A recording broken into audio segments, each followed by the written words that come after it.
Oke, Assalamualaikum warahmatullahi wabarakatuh. Oke, perkenalkan saya Muslim sebagai dosen mata kuliah pengendalian hayati dan pengelolaan habitat untuk mata kuliah semester 5, di mana mata kuliah tentang pengendalian hayati dan pengelolaan habitat itu diampu oleh saya sendiri, Dr. Muslimin SSP MSI.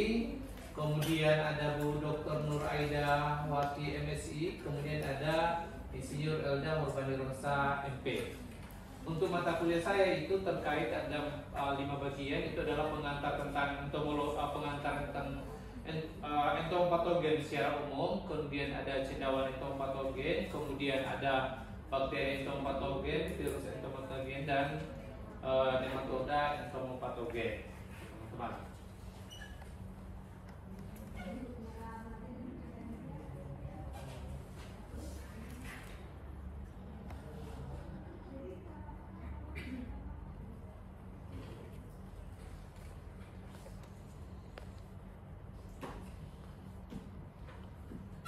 Oke teman-teman, jadi pertemuan entomopatogen, mata kuliah entomopatogen itu ada 16 pertemuan.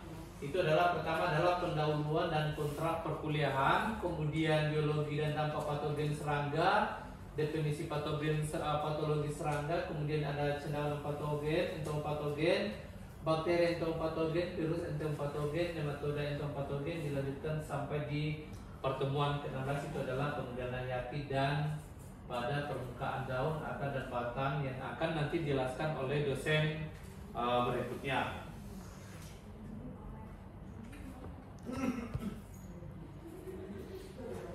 Oke, untuk materi saya yang pertama itu adalah terkait dengan entomopatogen yang untuk program studi proteksi tanaman Fakultas Pertanian Universitas Lambung Mangkurat.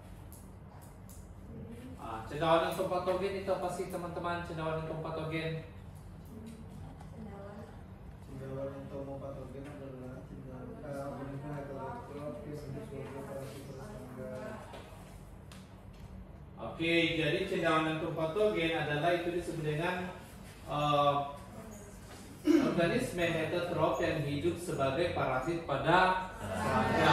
Jadi entomopatogen terdiri atas 2 kata, yaitu ento dan patogen. Kalau ento itu berarti serangga, kalau patogen itu adalah si mikroorganisme, adalah cendawan penyebab. Oke, teman-teman di atas ada yang paham tidak? Belum paham. Oke, kalau belum paham saya akan jelaskan ke teman-teman apa sih, gimana sih kerja dari cendawan entomopatogen. Jadi pertama, entomopatogen itu biasanya dia membentuk sporulation. Oke, Assalamualaikum. Kita mulai. Untuk mode of action dari Viburnum itu adalah pertama dia membentuk sporulasi. Sporulasi itu adalah teman-teman sepertinya di atas itu adalah disebut dengan pembentukan sporulasi. Dari proses sporulasi itu nanti akan dia melakukan namanya dispersion atau melakukan penyebaran. Nah, itu penyebarannya dalam bentuk konidia. Nah, dari konidia nanti dia akan menempel ke tubuh si serangga. Itu disebut dengan attachment. Nah, setelah dia mengalami attachment, dia akan melalui namanya germination. Nah, germination itu dia akan membentuk apresorium, kemudian masuk ke dalam tubuh serangga. Nah, setelah dia merusak kutikula serangga, dia akan masuk membentuk penetration HIPA. Jadi penetration HIPA dia itu akan masuk ke dalam sistem peredaran darah serangga. Dari sistem peredaran darah serangga dia akan menghasilkan namanya toksin. Ketika dia sudah mencapai darah serangga, dia akan menghasilkan namanya toksin. Nah, dari toksin inilah nanti yang akan membunuh si serangga. Jadi ada yang lari ke sistem saraf, ada yang lari ke jaringan-jaringan lain, itu yang nanti akan membunuh serangga. Nah, serangga karena dia terinfeksi oleh si racun, maka serangganya itu nanti dia akan mengalami lumpuh segala macam, kemudian dia tidak mampu makan dan segala macam, akhirnya mengalami kematian. Kematian serangga oleh entomopatogen bisa terjadi dalam 24 jam. Tapi untuk pembentukan serangga diselimuti oleh cendawan entomopatogen itu bisa terjadi 2 sampai 3 hari. Itu kalau misalkan sudah 5 hari berarti itu sudah diselimuti oleh si entomopatogen.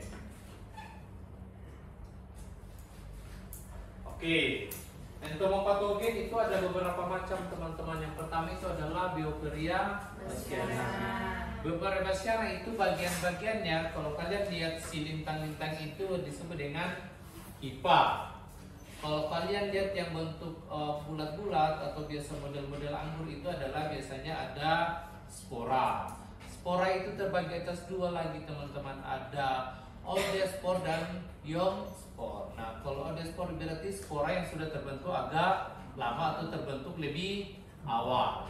Kalau spora yang muda itu biasanya berada di ujung pembentukan spora. Nah, gambaran atau tampilan serangga yang terserang oleh entomopatogen seperti ini teman-teman. Jadi nanti akan diselimuti oleh si jamur. Nah, seperti ini adalah gejala yang ditunjuk oleh si jamur. Ini adalah kebanyakan disebabkan oleh si entomopatogen. Nah, si cendawan itu keluarnya di sela-sela tubuh serangga teman-teman. Nah, celah-celahnya jadi dia muncul dari dalam tubuh serangga kemudian keluar melalui celah-celah bagian serangga. Mungkin ada yang perlu ditanyakan, silakan.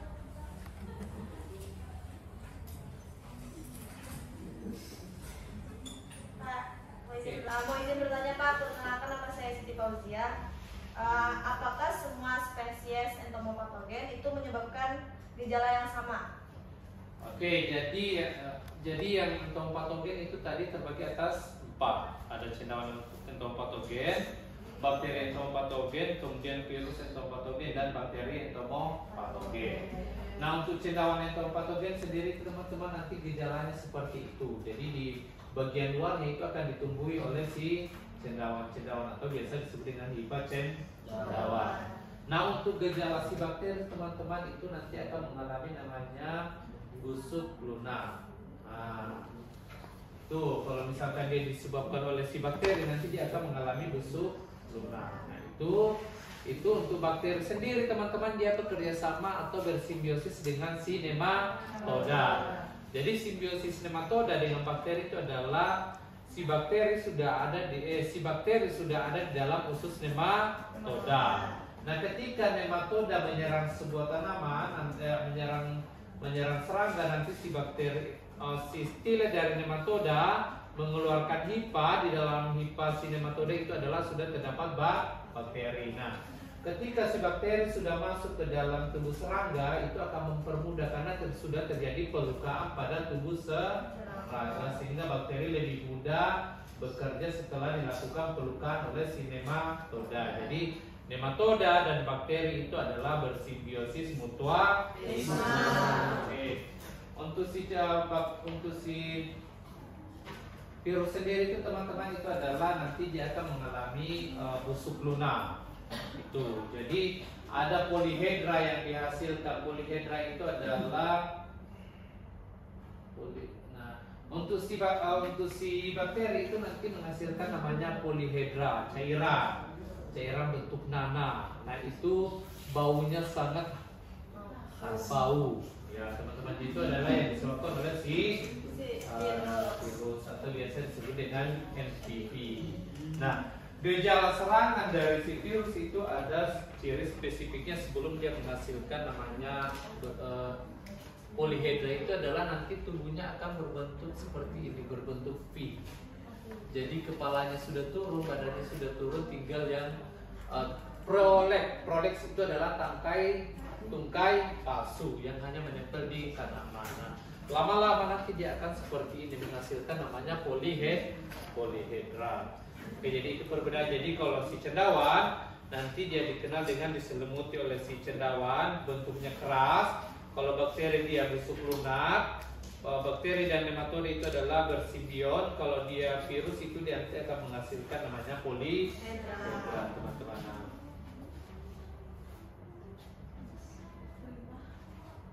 Nah, kalau si cendawan, kalau si bakteri, si nematoda itu dia dalam tubuh serangga, lama-lama itu hancur, dia akan keluar seperti ini.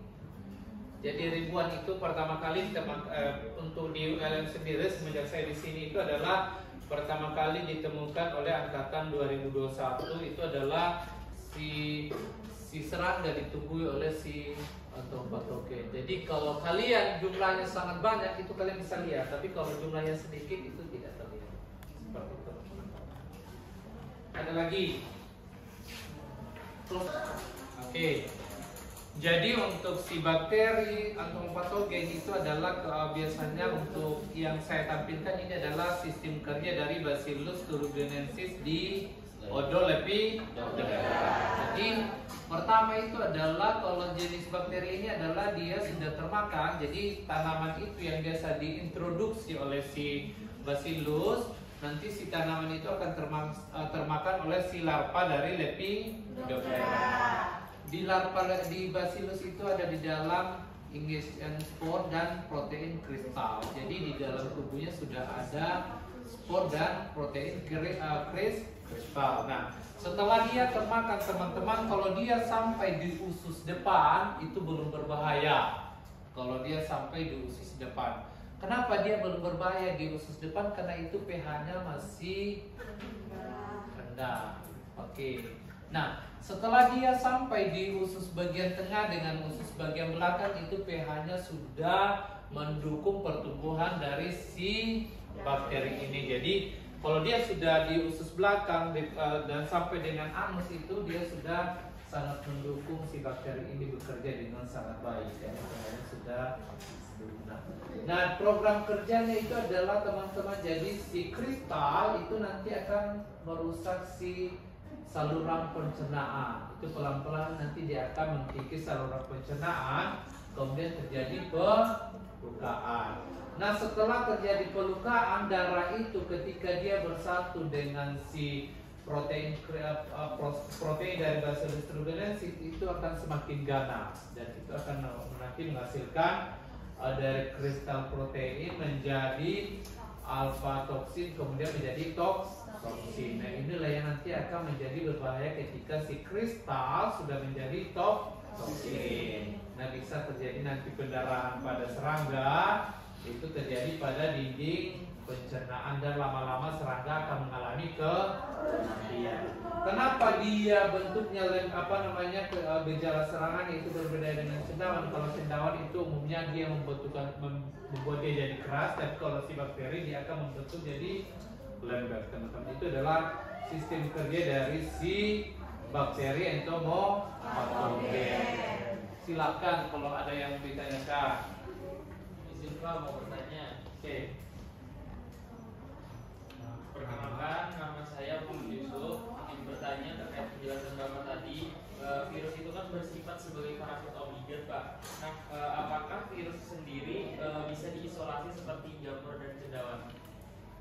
Oke teman-teman, jadi kerja si virus itu hampir berbeda dengan kerja si cendawan entomopatogen, di mana kalau kerja dari cendawan entomopatogen kemudian bakteri entomopatogen itu adalah bisa ditumbuhkan di laboratorium tanpa menggunakan si media hidup. Namun untuk si bakteri itu sendiri-sendiri teman-teman ada tergolong agak susah untuk diperbanyak skala laboratorium tanpa melalui jaringan hidup, karena bakteri virus entomopatogen itu pada dasarnya adalah parasit obligat yang hanya hidup pada jaringan hidup. Jadi tapi sistem kerjanya lebih berbahaya jika sudah terinfeksi dibandingkan dengan entomopatogen lain. Karena kenapa?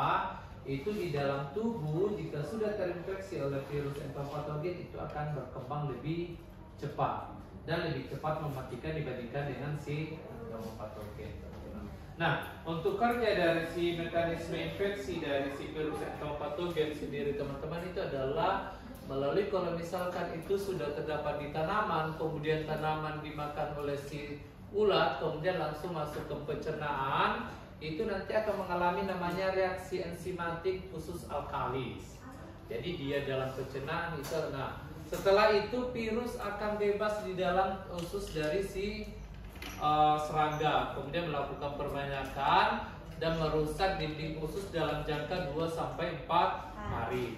Nah, setelah 24 hari itu ulat serangga itu sudah tidak aktif lagi dan mengalami kepucakan. Nah, mati di dalam hari 5 sampai 6 hari. Nah, kalau dia menularkan lagi temannya, itu bisa mulai entah dari telur, mulai dari telur sampai dia imago, atau dia bersentuhan dengan si ulat lain, itu bisa mengalami namanya infeksi atau infeksi dari horizontal dari dari serangga satu ke serangga lain. Kalau dia vertikal berarti dari si telur si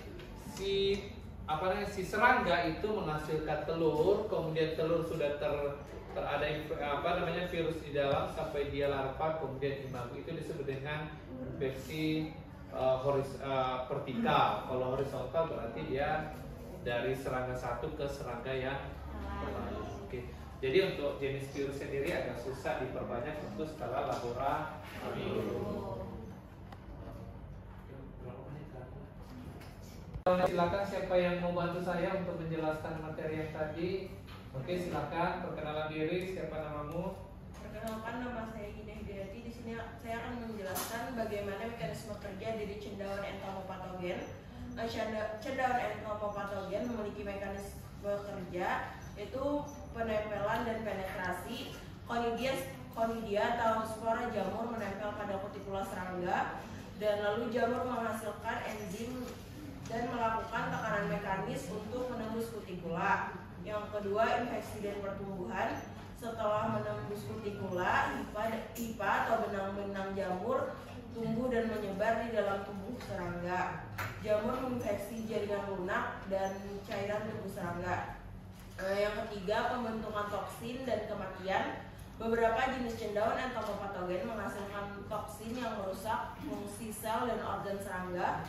Akhirnya serangga tersebut mati karena telah terjadi infeksi oleh jamur atau cendawan.